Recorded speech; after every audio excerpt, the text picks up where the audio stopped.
Bismillahirrahmanirrahim. Alhamdulillahirabbil alamin. Wassalatu wassalamu ala asyrafil mursalin sayyidina Muhammad wa ala alihi wa sahbihi ajma'in. Amma ba'du. Pada malam ini adalah malam yang ke-14 dari Riyadhah khusus. Lalu besok malam penutupan. Karena itu pada malam ini saya akan menerangkan sisa-sisa saran-saran yang belum sempurna saya terangkan, yaitu pertama mengenai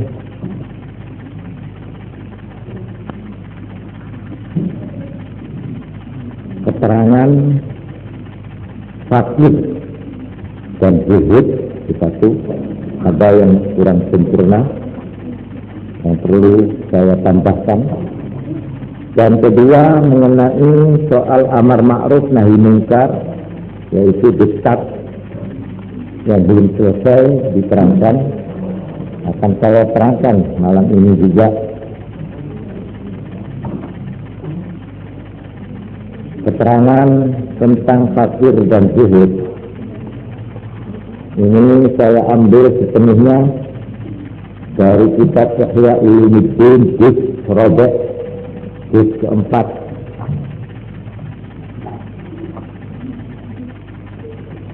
Tempoh hari sudah saya terangkan bahwa fakir itu mempunyai arti yang sangat luas. Yang pokoknya fakir itu artinya perasaan ketergantungan, membutuhkan pertolongan dari Tuhan. Ini arti singkatnya fakir. Memang itu sebagai arti umum. Kita, jadi artinya orang-orang yang menjalankan tasawuf, tidak pernah satu waktu merasa bebas, merasa tidak memerlukan pertolongan Tuhan. Itu tidak pernah. Berarti semua hasil kerjanya, hasil sekolahnya, hasil cari maisahnya, hasil dalam membangun rumah tangganya, hasil daripada usaha-usaha perjuangannya di dalam masyarakat, hasil daripada kebijaksanaannya mengatur daerah, mengatur pemerintahan, dan lain-lain, semuanya itu tidak satu menit pun karena dirinya, tidak karena kepintarannya, tidak karena kecakapannya, tidak. Perasaan ini tidak ada. Yang menonjol adalah semua itu berkat pertolongan Tuhan. Nah ini, kalau kita itu sudah sampai ke situ, itu namanya inti daripada ajaran tasawuf di situ itu. Ini secara umum. Tetapi fakir dalam arti harta, ini harta atau uang, nah ini definisi atau pengertian fakir menurut tasawuf dan fakir menurut syariat, menurut fikih tidak sama. Ini yang perlu saya terangkan. Nah, menurut syariat, menurut fikih, jeneng fakir itu adike miskin. Jadi menurut fikih ana sing dijenengi wong sugih, wong miskin, wong fakir. Itu fikih. Syariat. Wong sugih nek menurut fikih syariat yaiku wong sing pas keperluane blonjo karo melebune duit pas butuh sak kilo sedinane iso tuku sekilo sugih senajan omahe gede asal keperluannya dia saben hari ya saben hari loh bukan saben bulan saben hari. Jadi ukuran kaya miskin fakir menurut agama cara syariat itu per hari setiap harinya, bukan per bulan, bukan per tahun, bukan per hari. Satu hari itu apakah dia itu penghasilannya, uangnya itu pas apa enggak sama keperluannya gitu. Nek pas itu namanya sugi, korpas. Masih orangnya bacaan. Senajan orangnya ke katon melarat. Mau orang apa mana butuh 100 pesena cuma bener 100 orang lah segone ini kenyamanan miskin mau kurang dari separuh kurang dari 50 umpamanya butuhnya 100 belanjane duit 50 sak pengisor lah ini kucing jeneng fakir nek dhuwure 50 ngisore 100 jenenge miskin nek pas 100 keperluannya 100 belanjane duit ya pemasukannya itu sugih saya tahun ini beri zakat nikah oleh karena itu ya menurut cara fikih cara syariat wong sugih utawa miskin utawa melarat itu sifatnya adalah relatif. Relatif itu artinya idofi, tidak foto, tidak kena dihantam kromo itu enggak. Sekarang A, ada orang namanya A, bujune siji, anaknya siji. Penghasilan nih, gur 100, tapi perlunya 100, kaya dia itu, kaya. Lah nek ana wong nanggung wong selawe sak omah umpamane. Dia itu selain itu punya kantor, punya perusahaan, kuli-kuli sak piturute yang harus dia tanggung. Penghasilannya kurang dari itu. Senajan dia punya pabrik, miskin itu. Miskin itu. Biar kelihatannya mondar-mandir dengan mobil, ya. Tapi kalau dia itu tidak cukup untuk menutup belanjanya, belanja yang ditanggung, ya terserah yang ditanggung berapa. Oke sih ditanggung, kok tidak cukup ya miskin. Kalau kurang dari separuh, fakir itu. Ini ukuran zakat itu di situ, ya. Ukuran zakat lil fuqara wal masakin itu. Jadi masuk yang celananya wol umpamanya kainnya itu kain mahal, tapi nek penghasilannya tidak cukup, itu sebenarnya miskin itu. Gitu loh. Ini ukuran cara syariat atau fikih. Lah nek cara tasawuf ya napa? Nah niki.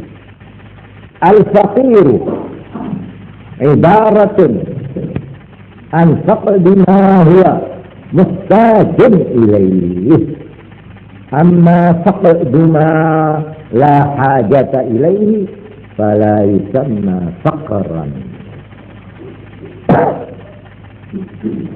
Menurut tasawuf sing nyamai fakir ya dia orang setaan barang seketika ya gitu. Barang yang diperlukan dia tidak punya, itu fakir. Oleh karena itu, kalau dia itu tidak punya barang yang dia tidak perlu, tidak memerlukan untuk keperluan sehari-harinya, bukan fakir dia itu. Nah, ini pengertian tasawuf. Ya. Sekarang saya contohkan. ada orang demi untuk lancarnya pekerjaan orang itu, dia harus sedikitnya punya sepeda motor untuk hubungan ke sana kemari, umpama harus punya telepon sebab dia harus cepat berhubungan dengan apa itu, dengan langganannya atau apa. Terus dia tidak punya itu, padahal dia perlu sekali itu. Nah itu fakir namanya, fakir. Jadi dia perlu itu malah tidak ada, tapi dia motornya 10, tapi tidak ada telepon. Fakir dia itu, fakir terhadap telepon begitu. Yang diperlukan telepon, tak ambil telepon, fakir dia, tapi fakir dinisbati ilal telepon gitu. Tapi kalau orang itu tidak perlu telepon, tidak perlu mobil, dia tidak pernah bepergian jauh. Dia cuma ya paling nang pasar, nang tonggo teparo. Biar dia tidak punya mobil, tidak punya telepon, tidak punya skuter, tidak punya apa-apa sudah. Memang perlunya dia cuma nang langgar, nang tonggo teparo, nang pasar, umpamanya cukup jalan kaki. Wah itu bukan fakir itu. Itu orang yang nyaman, nikmat hidupnya itu. Nah, ini pengertian begini ini yang harus dimiliki. Jangan kita melihat banyak sedikitnya uang, jangan melihat banyak sedikitnya benda, jangan melihat mentereng tidak menterengnya benda. Nah ini orang yang disebut keluar dari real. Nah sekarang umpamanya di sini diterangkan oleh Imam Ghazali, paling sedikit orang itu semua membutuhkan 3 perkara. Paling sedikit, 1, makanan pokok. Makanan pokok itu alias beras. Ya di sini beras. Wong mangan beras masih tidak nganggo ya, tidak apa-apa. Yang penting pokok berasnya itu. Ini 1. Nomor 2, pakaian untuk menutup aurat, bukan untuk ganteng, bukan, untuk menutup aurat. Nek wong lanang asal idele dak katok, mungkin sewu ini. Lan jengkule mboten katok, sudah. Itu diperlukan. Perkara ajaib, itu lain. Itu sudah termasuk kelebihan itu sudah. Itu yang kedua. Pakaian nutup aurat. Nomor 3, rumah. Rumah pengayoman. Nguyut, kanggo nguyut, sangka panas, sangka dingin. Sudah. Jadi kapan uang ana sing tinggal nutup aurat, ana sing dipangan sampai cukup vitamin yang diperlukan, dan dia punya tempat penurut, sudah itu sudah namanya cukup nih. Cukup. Senajan sederhana. Berarti menurut ajaran tasawuf, uang itu pertama kali harus mempunyai penilaian yang tepat terhadap dunia, penilaian, penghargaan. Saya memerlukan apa di dalam dunia ini supaya saya bisa hidup ini? Yang penting nasi. 2, pakaian nutup aurat. 3, rumah. Sudah. Ini yang buat saya yang paling pokok. Ini sudah, itu namanya sudah terpenuhi maksud saya yang paling prinsip. Perkara rumah memerlukan jendela, lah itu lain lagi sudah ukuran. Itu lain sudah. Jendelanya harus gratis apa kaji tahun. Nah ini sudah lain lagi itu. Ini sudah termasuk tambahan itu, bukan yang pokok. Kalau kita itu bisa menyusun pandangan begitu itu, wah ini cocok dengan falsafat tasawuf. Ini sing pokok, ini sing sabar. Tapi nek kon mules setengah, ya ngeluh sirai krono ranjil TV. Sebab sebab tangganya di TV itu kan itu kocok nyaman. Itu kocok dengan TV itu. Buat apa kamu TV? Apakah kamu kalau tidak punya TV terus tempat masa itu tangan ya Allah? Lah di sini. Jadi kita itu harus mengadakan penilaian secara terbalik betul-betul dari pandangan orang di kanan kiri kita. Nah, uang kemaruk ini karena dia itu mempunyai penilaian sendiri. Dia mengira bahwa orang itu menjadi mulia atau tidak mulia karena rumahnya atau karena makanannya. Tapi nek makanan tidak spiro, nih. Tapi sepualin itu pakaian kalau omah. Nih, masya Allah, hujan ini pun nih luar biasa.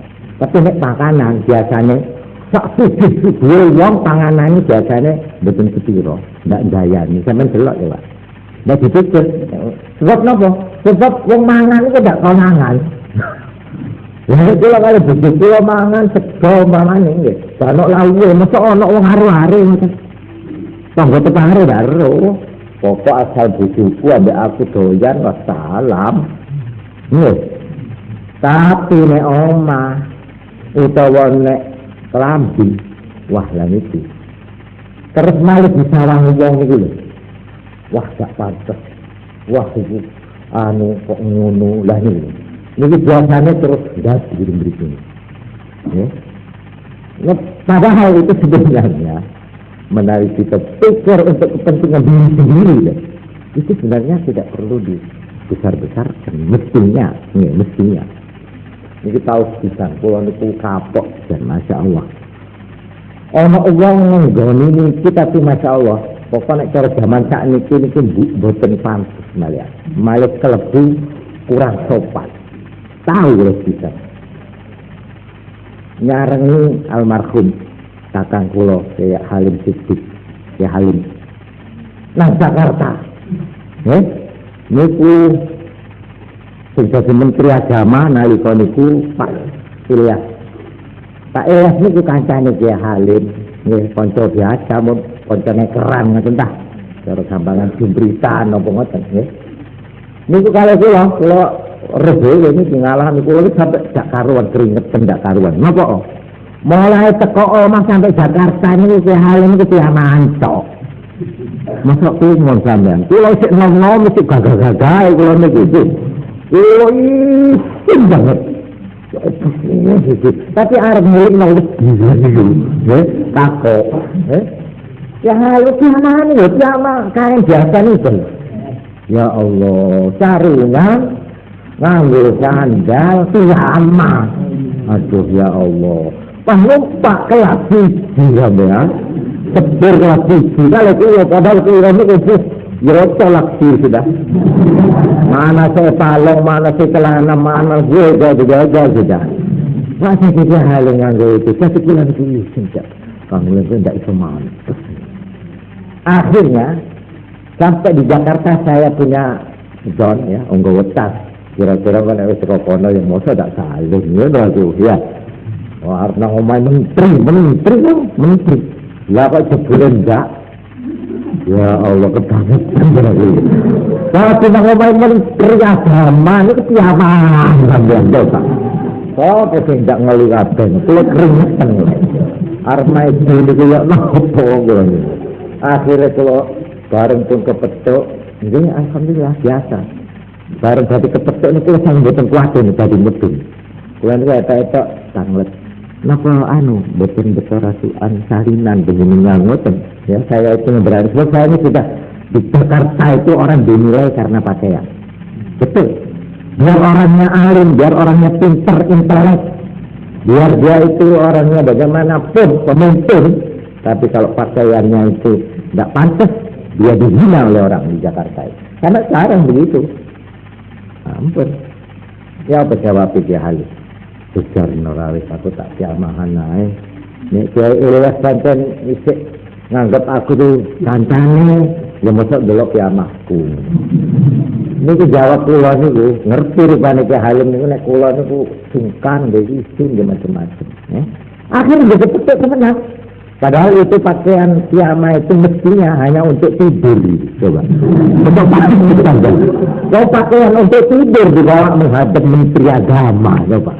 Padahal menteri ini kurang terhubur begitu.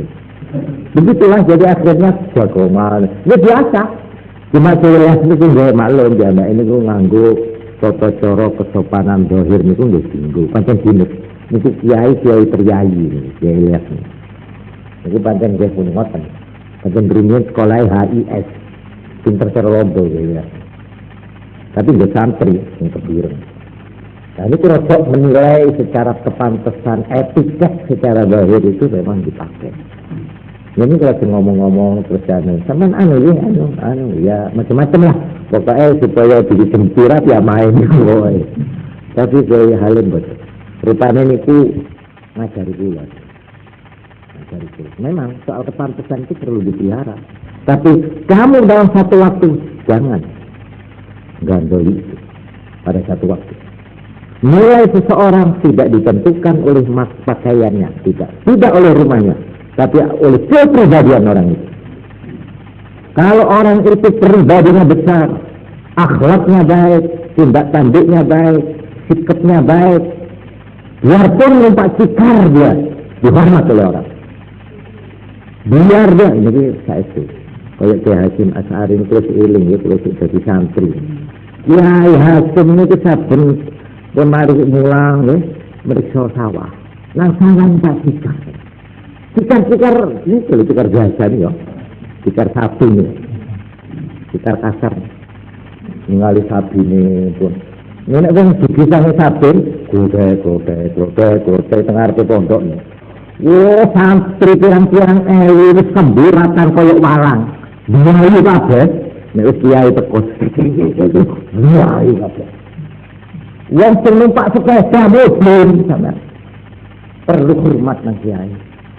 Salaman tawaduk teng Kiai Hasyim kabeh wong pun betul kok dikira sabar ya. Ya Hasyim, ada makna tadi saudara. Enggak ada yang begitu. Jadi kemuliaan seseorang itu menurut ajaran tasawuf tidak ditentukan oleh benda-benda yang menempel kepada orang itu. Benda menempel apa? Yang barang wow. Janganlah meletakkan harga dirimu pada benda-benda yang menempel di kanan kiri. Ini ajaran tasawuf.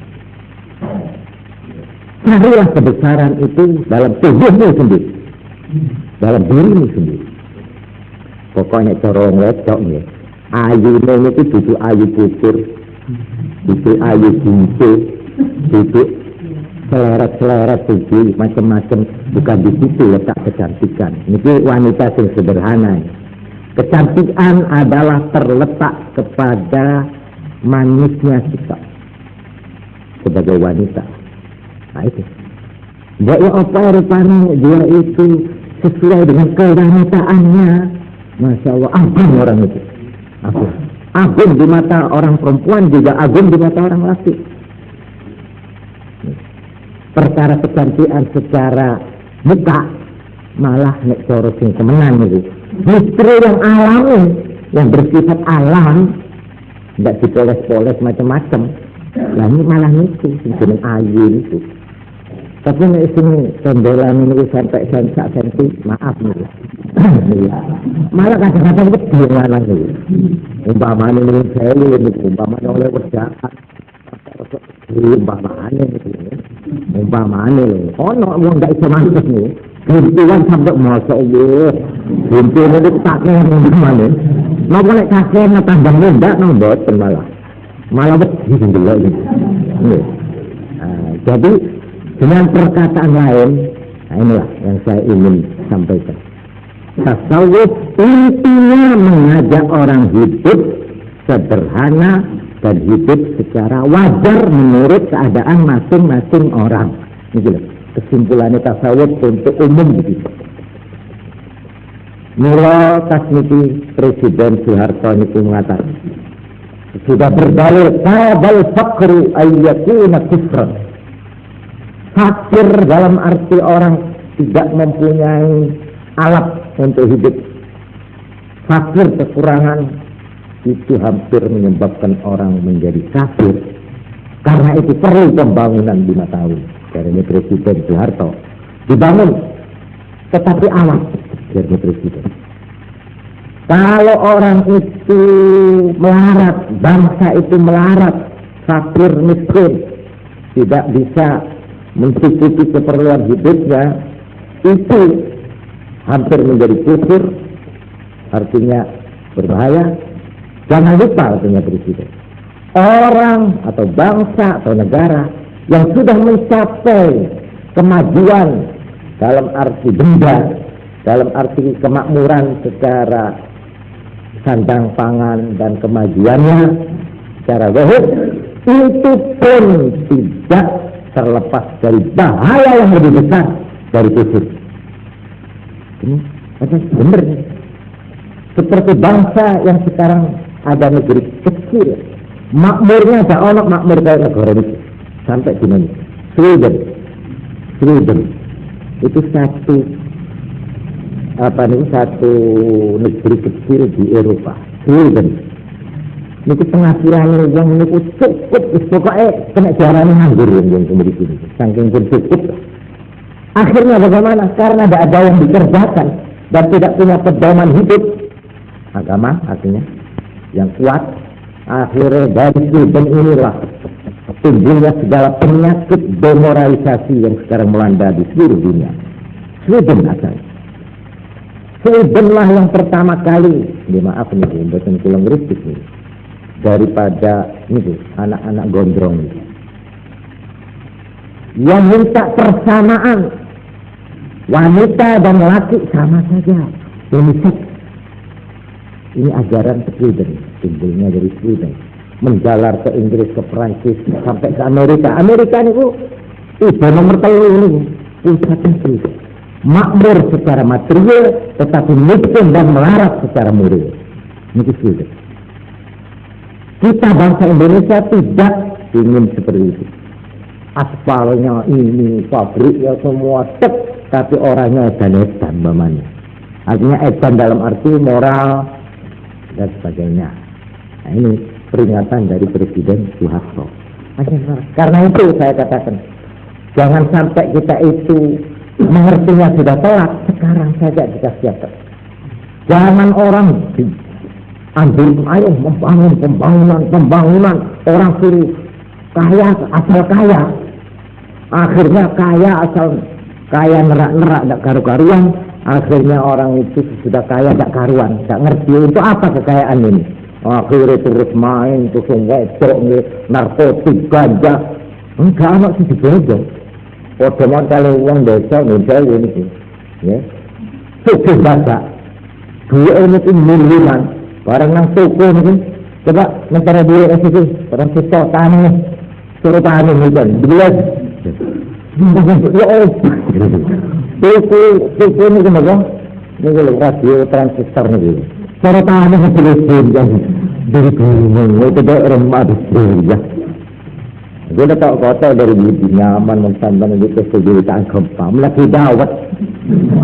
Mohon insyaAllah oleh salin-alin. Dawat 10.000, waktu insyaAllah salin-alin. Tapi orang Eropa, orang kota besar, kalau dia untuk makan sudah cukup, untuk beli pakaiannya kakeknya, selebnya itu kurang setel sandanya. Cukup sudah beli, kurang sak lemari pokoknya sepatu tok. Terus ngomong tas, segala macam tas ada. Pokoknya kabel itu, semua itu kata, bingung dia. Ya apa? Nah ini itu pas tuku uang wedok, pas terus main-main, seneng-seneng, main ganja, ini tidak tahu kemana ini uang ini. Nah ini jelas gejala demoralisasi. Karena itu dengan perkataan lain, tasawuf dengan ajaran fakir, nah, zuhud itu lain. Ini saya terangkan fakirnya dulu. Di sini Imam Ghazali membagi fakir terhadap uang itu menjadi 6. Pertama, yang paling tinggi, paling tinggi. Jadi kalau ngomong tok mawon ya, kalau niro akad. Yang paling tinggi sifat fakir dari orang itu yaitu uang nek ketekanan duit malah bingung. Malah dia itu merasa dapat gangguan. Dibikin ribut oleh hartanya itu.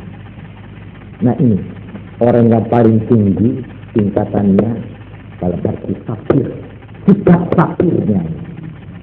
Nek ketekanan rezeki malah bingung. Bingung dalam arti sumpah, ketitipan duit semonten ini. Ini tingkatan yang tertinggi. Tapi kira-kira saat ini tidak ada orang ngoten niku nggih. Malah gak duwe duit sing sumpah.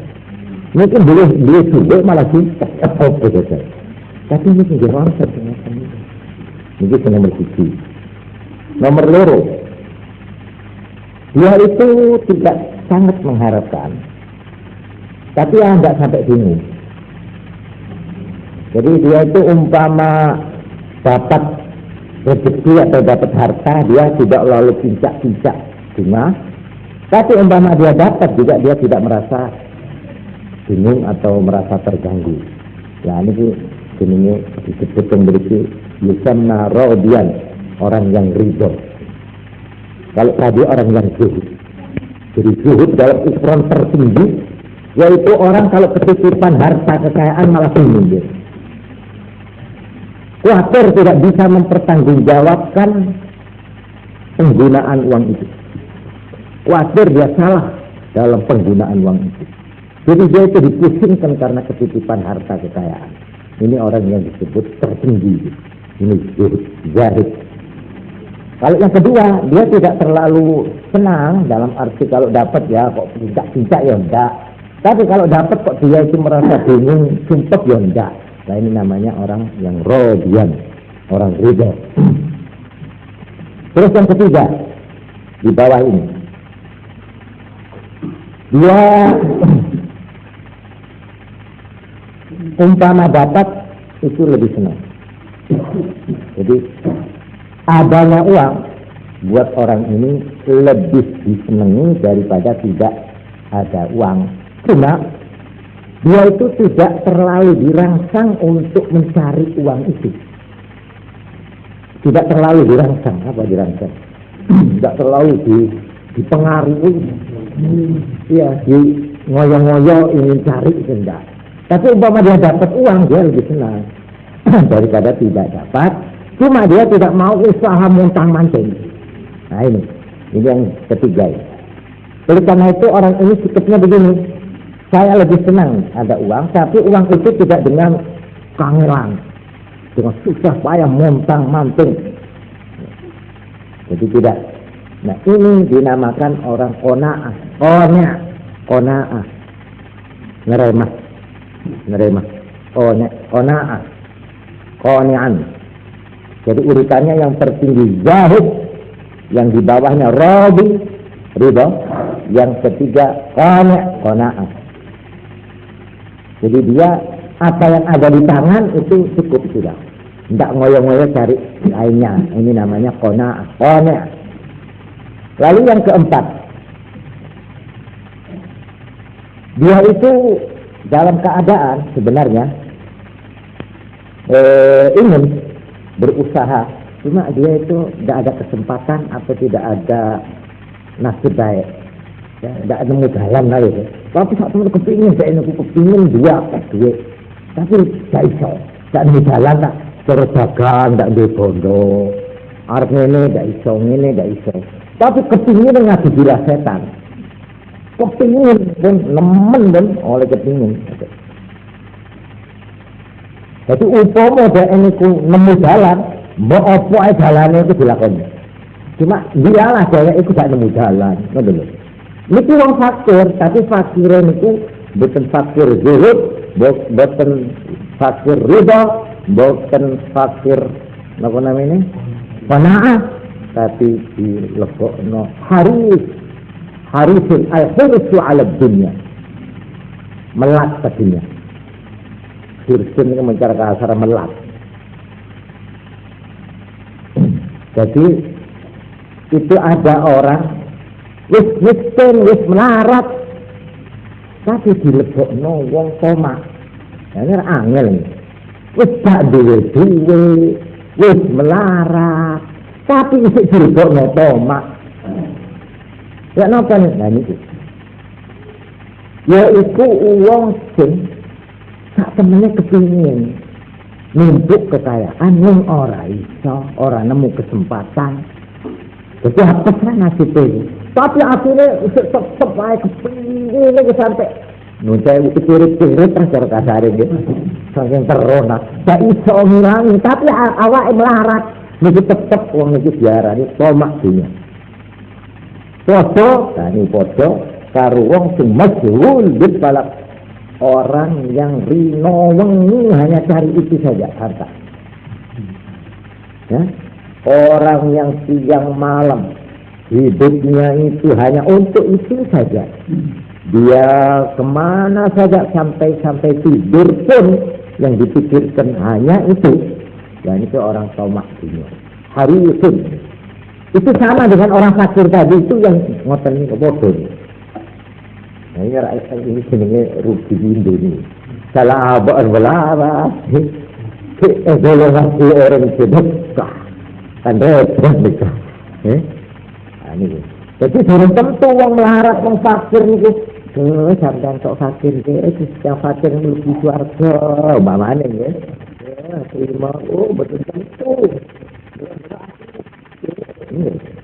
Dari Imam Ghazali terlebih tinggi itu apa zuhud, apa ridha, apa qanaah, apa al-hirsu.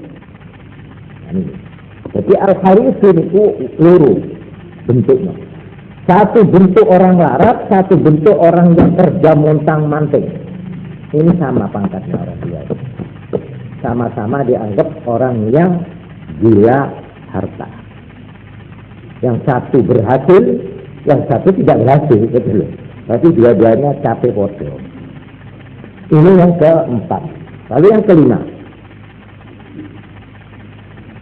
orang yang tingkatnya tingkat mudtar, istirar, terpaksa. Istirar. Ini tingkat istirar. Ini hanya menerangkan dia ini betul-betul orang kelaparan, orang telanjang, dan orang bambu tidak dua umat. Ini istirar, yang sing kepeksa. Ini punya hukum sendiri ini orang. Omah orang duwe. Padahal ini minim ini paling sedikit orang punya rumah, tidak punya bambungan, gelandangan. Arep mangan dia tidak bisa. Ini orang kelaparan. Dan pakaian juga tidak punya, sampai dia itu telanjang, tidak karuan.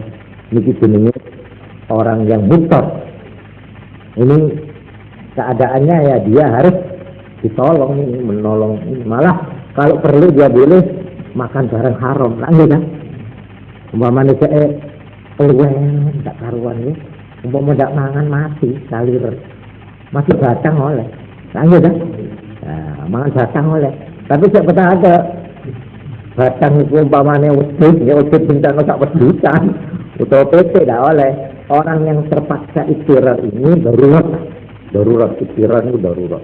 Itu hanya boleh makan batang sekiranya dia itu sudah kuat ambaan kuatannya, harus stop.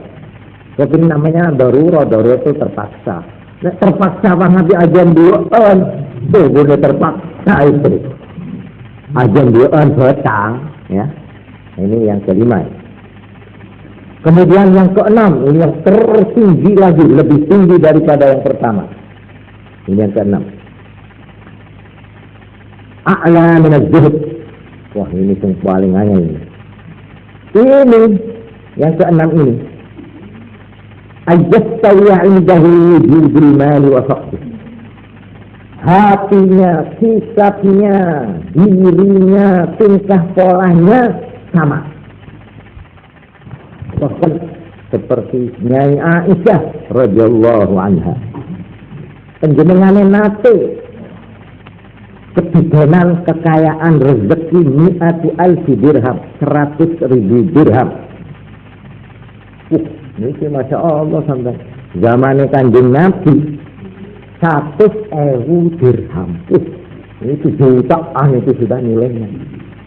Tapi apakah kekayaan yang sekian itu mempengaruhi Nyai Aisyah? Sama sekali tidak. Dia yang ibadah, dia yang bersikap, dia yang makan, dia yang bertingkah, duduknya, berdirinya, kabeh tetap biasa. Tidak berubah karena kedatangan 100.000 dirham. Akhirnya bagaimana? Setelah diambil oleh Nyai Aisyah 100.000 dirham, pada hari itu juga dibagi kepada tetangga-tetangganya, kepada orang-orang yang membutuhkan sampai habis. Tidak ada penilaian orang ini sudah. Nombok nalika kumpul 100.000 dirham, ya tidak apa-apa. Terus dibagi bentek, tidak apa-apa. Ini yang paling tinggi. Ini yang paling tinggi. Sampai-sampai khadame itu, khadame yang kopi lah, batur estri. Matur teng Siti Aisyah Nyai. Ini kabeh dikekno kabeh ya, 100.000 ini ndak dikarekno. Jadi akhirnya matur niki si batur niki. Mastata'ati fima farraqtu al-yawm an tastariyana bi dirham lahman nuktiru alaih. Niki mau jarang wonten sing dadi kangge buka. Napa mboten panjenengan nyanyi sak dirham mawon kangge tinggi daging kangge buka mangke. Coba sampai lalu gitu. Sampai jelem sampai batur ini. Padahal di tangan beliau itu 100.000 dirham. Lah sing arep kanggo tuku daging kanggo buka sak dirham mau mboten wonten sing dikarekno ngoten niku. Napa tumon ngoten niku ya. Akhirnya barang wis telat sakalat lau zakartini la fa'altu wa la kok ndak ngiling-ngiling no mau. Coba kan ngiling no mau ora wis sak ngene sak dirham. Coba. Jadi dia itu sehari-hari itu menjadi miskin melarat. Sampai untuk beli kanggo buka ini tak duwe. Coba wong ngeten iki nggih siji dia di antara 1 juta ini ya. Jadi niki kata Imam Ghazali, faman hadha haluhu law kanat ad-dunya bihayasiriha fi yadihi wa khazainihi lam tadurruhu.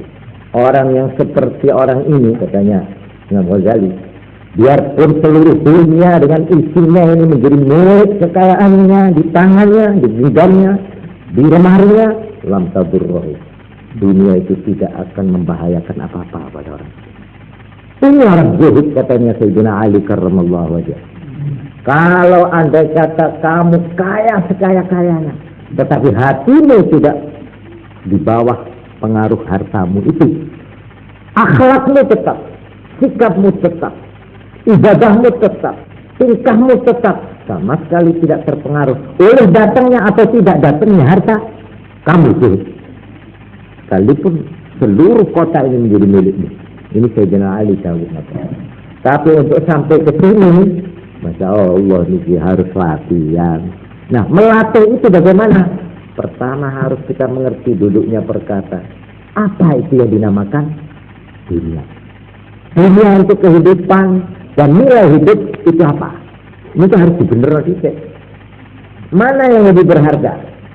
Nah, ini semula itu Quran itu balik-balik wal akhiratu khairu wa abqa sak dituruteni kompon nggih. Sampai saking kepinginnya ya ini. Karena umumnya harta benda itu tidak ada orang yang enggak seneng, enggak kepingin. Mulane agama niku nek ngilingno niku kadang-kadang kok kenemenan, ya, kenemenan. Sebab nek gak dinemeni nek cuma sithik-sithik wong enggak iso. Dadi ngeten lho ya. Nek cara ilmu alam ngeten. Sesuatu yang mendorongnya itu terlalu kuat, kayak kobokan ya, kobokan kosong, nggih. Sampai lebokno nang jero banyu. Niki kobokan niki dadi muncul apa mboten? Larak ngerebut dadi munggah, nggih. Nah niku tekanannya harus lebih kuat. Jadi sampeyan sing menek niku kudu iya, ngoten. Sehingga dia itu mau naik nggak bisa karena ditekan kelewat. Tapi kalau nekannya itu lama-lama situ-situ kalah sampean malik nih kobokan telepon banyu. Itu sebabnya maka agama itu ngiling ojo seneng dunia tuang malah sampai dikatakan dunia itu adalah batang yang sing dolek batang itu asu. Coba Itu jangan dikira, kalau begitu kita ini diserbenci dunia. Oh, kau ini tidak ngerti maksudnya. Maksudnya tekanan untuk memperingatkan bahaya dunia itu ditekankan 180 derajat karena keinginan orang kepada harta itu begitu nyokos, begitu gampang sampai 300 derajat. Kalau tekanan kita itu cuma 100 derajat, amblas. Mulai gini-gini sampai dikatakan di dalam ajaran-ajaran agama, terutama di tasawuf ya, al-malu ad-dunya, barang dunia itu halaluha hisab wa haramuha azab. Itu satu judul. Dunia atau harta itu halaluha, halal itu hisab, akan diperhitung. Jadi nek kula niku nyambut gawe barang halal itu harus bisa saya terangkan di besok ditanya kontek-kontek itu. Sesudah dapat kamu gunakan untuk apa? Itu mau diperhitungkan secara jelimet pada waktu hari kiamat besok. Itu kalau halal. Lah kalau haram, wa haramuha azab. Haramnya benda harta itu siksaan. Tidak ada harta yang haram yang tidak mengandung azab, itu tidak ada. Tidak di dunia, di akhirat ditunggu dan itu mesti. Nah, itulah sebabnya. Jadi agak keliru paham. Nek ono kata-kata ulama atau kitab sing ngiling dunya sampai ke nemen niku supaya sekedar untuk timbangan nemennya ketuntut nang dunia itu supaya agak tertekan. Lah kalau sudah tertekan malah sedengan, ngoten lho karep ini. Jadi nek pancen sing lugu-lugu, kita hidup di dunia ini ya memang harus mengikuti aturan dunia. Cuma jangan sampai lupa pada tujuan perjalanan yang jauh ini. Jadi nek cara gampil untuk gambaran kita menggambarkan dunia, koyok kula teko Jember arep nang Jakarta numpak sepur, nggih. Tujuan pokok kula niku teng akhirat Jakarta. Akhirat ini Jakarta umpamane nggih. Sudah teko dari Surabaya leren cilik. Nggih. Terus ono pasar malam di kono. Nggih.